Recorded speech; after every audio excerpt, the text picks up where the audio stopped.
یہ طالبان کون ہیں، کہاں سے آ گئے ہیں؟ کوئی 30 سال پہلے تو ان کا کوئی تذکرہ نہیں تھا۔ ہاں، افغانستان میں طالب علموں کو طالبان کہہ دیا جاتا تھا، اس پہلو سے تو وہ موجود تھے، لیکن طالبان ایک سیاسی یا عسکری قوت کی حیثیت سے کیسے منظر پر آئے، اس کے لیے ذرا سرسری سے آپ کو جائزہ لینا ہوگا افغانستان کی تاریخ کے پچھلے 30-35 سالوں کا۔ افغانستان میں آپ کو معلوم ہے کئی سو سال سے ایک بادشاہی نظام چل رہا تھا، اور اکثر و بیشتر بڑا اطمینان کے ساتھ چل رہا تھا، امن کے ساتھ چل رہا تھا۔ اگرچہ افغانستان کے جو دیہی علاقے تھے ان میں رہنے والوں کی جو اکثریت، عظیم اکثریت ہے، وہ بڑی شدید مذہبی انداز کی تھی، نماز روزہ اور اس پردہ حجاب یہ ان کے کلچر میں شامل ہے۔ یوں سمجھیے کہ یہ مذہب ہونے کا پہلو بعد میں آتا ہے، ان کے کلچر کا جز ہے۔ لیکن یہ ہے کہ جو بڑے شہر تھے، خاص طور پر کابل، وہ پوری طرح ویسٹرنائز ہو چکا تھا بادشاہ کے نظام کے تحت۔ جب شاہ ظاہر شاہ آئے تھے ایک دفعہ پاکستان، ان کے ساتھ ان کی بیگم بھی تھی ملکہ، اور وہ اسکرٹ پہنے ہوئے تھی، ٹانگیں ان کی ننگی تھی، تو لوگ بڑے حیران ہوئے تھے، افغانستان، افغان بادشاہ کی بیگم جو ہے، افغان ملکہ اس لباس میں۔ لیکن واقعہ یہی ہے کہ کابل جو ہے پورے طور پر ویسٹرنائز تھا، اکثر و بیشتر وہاں بھی جو لوگ نچلے طبقات میں تھے ان کے اندر ظاہر بات ہے کہ مذہب کا وہ جو کلچر ہے ان کا وہ موجود تھا۔ اس کیفیت میں ایک سڈن چینج آئی جب سردار داؤد خان نے تختہ الٹا ظاہر شاہ کا، اور ان کی لیننگز جو ہیں، رجحان جو ہیں، وہ روس کی طرف زیادہ تھے، لیکن یہ کہ وہ کوئی خالص نظریاتی کمیونسٹ نہیں تھے۔ اس کے بعد آپ کو یاد ہوگا یکے بعد دیگرے کئی قتل ہوئے۔ سردار داؤد کو کسی نے قتل کیا، پھر اس کو کسی اور نے قتل کیا، پھر کسی اور نے قتل کیا، اور اس کے بعد آخر میں کیا ہوا کہ روسی فوجیں اور کرمل جو تھا اس کے ساتھ روسی فوجیں آ گئی۔ تو یہ جو ایک تبدیلی ہوئی ہے، اس کے خلاف جو ہے اسلامی قوتوں کی طرف سے ریزنٹمنٹ آئی، اس لیے کہ اگرچہ ان تبدیلیوں کے دوران کمیونزم جو ہے وہ کم سے کم جو شہری علاقے تھے افغانستان کے، اس میں مضبوط قدم جما چکا تھا۔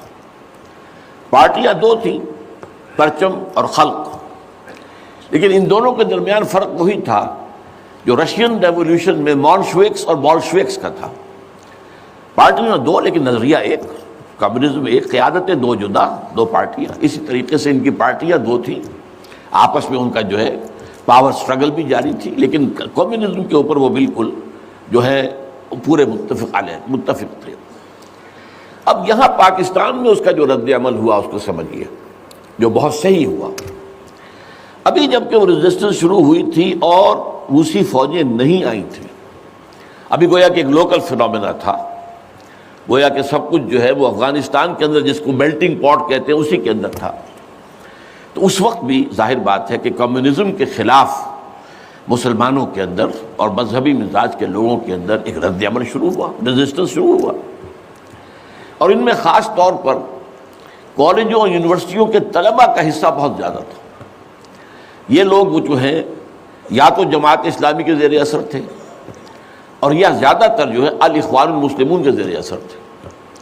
انہی کے لیڈروں میں حکمت یار تھے، گلبدین حکمت یار، انہی میں احمد شاہ مسعود، اور ان دونوں کی بڑی گہری دوستی تھی، بہت گہرے ایک دوسرے کے ساتھ یہ گویا کہ کامریڈز تھے اور ساتھی تھے۔ پھر استاد ربانی، عبدالرسول سیاف، اس قسم کے لوگ، ان لوگوں نے جو ریزسٹنس موومنٹ شروع کی، تو یہاں بھٹو صاحب نے اس وقت بالکل صحیح قدم اٹھایا۔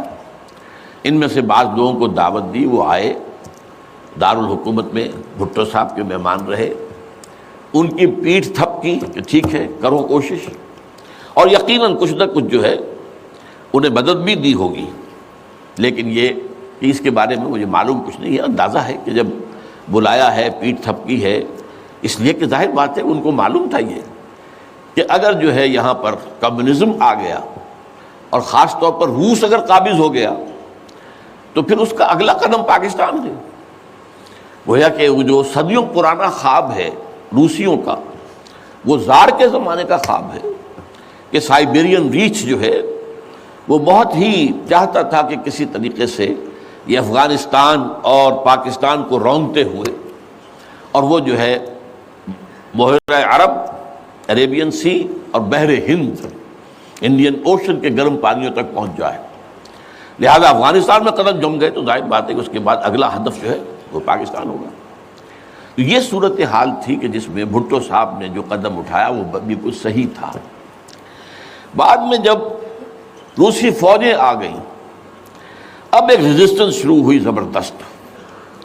ان میں سب سے پہلی ریزسٹنس جو ہے وہ در حقیقت جو جہاد شروع ہوا ہے وہ جہاد فی سبیل الحریت تھا۔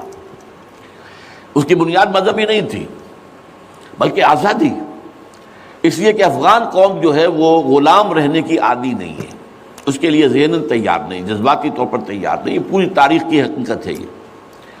چنانچہ اسی زمانے میں جب روس کے خلاف جنگ جاری تھی اور جہاد ہو رہا تھا افغانستان میں، تو مارگریٹ تھیچر ایک دفعہ آئی تھی پاکستان کے دورے پر، اور وہ طورخم پر جا کر انہوں نے خطاب کیا تھا کچھ لوگوں سے، جس میں بڑے تاریخی جملے مجھے آج تک یاد ہیں۔ We learnt our lesson and the Russians will also soon learn their lesson۔ Afghanistan کے بارے میں ہم نے سبق سیکھ لیا تھا، ہم نے بار بار فوج کشی کی اور فتح کیا، لیکن اپنا قبضہ برقرار نہیں رکھ سکے۔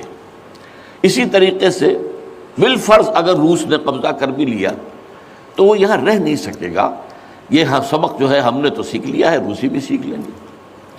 بہرحال اس وقت جو صورتحال پیدا ہوئی اس میں ایک فیکٹر جو نیا آیا اس کو ذہن میں